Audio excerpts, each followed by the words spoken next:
Managing paradox is a crucial leadership skill, one that we've been teaching in leadership development programs for decades, because truly all juicy leadership decisions represent some trade-off between right and right.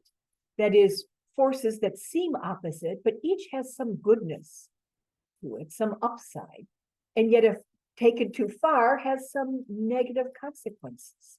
For example, cost versus quality, focusing on people versus tasks, focusing on what's good for my department versus the organization as a whole, focusing on self-care or inner work versus outer work or serving the world. Each of these represents something of a paradox or a polarity, as Barry Johnson called them. And he even gave us a wonderful tool for how to think through them and draw them out as a little 2x2 matrix where we could focus on one force and its upside and negative consequences, and then shift to the other side and look at it from that perspective. Beyond just mapping it out, we could start to dance in the dynamism of what it means to shift in our decision-making or actions so that we can get the best of both. In this shift, which we also make a shift from or to and, one of our flips of Zen leadership, we move from just having one perspective to being able to dance in multiple perspectives.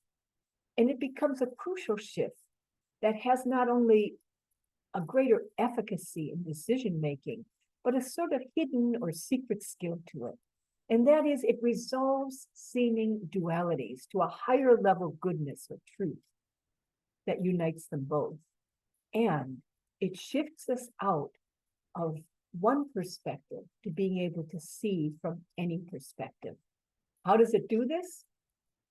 Well, we might first stand on the side of one of the forces we're considering, like cost, and see the up and down side of it, and then shift into looking at it from a quality lens and look at those benefits and concerns. Or we might shift from looking at something from my point of view of what I need for my self-care or inner work, and then look at it from the world's point of view. What does it need from me? In making all these shifts, we move steps closer to what in Zen we call a mind without dwelling place.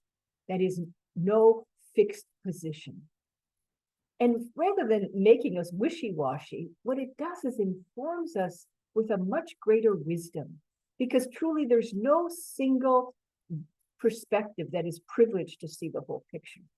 It is in when we're able to shift perspectives freely and move freely in different points of view that we get a much greater wisdom. And we too become freer in that process.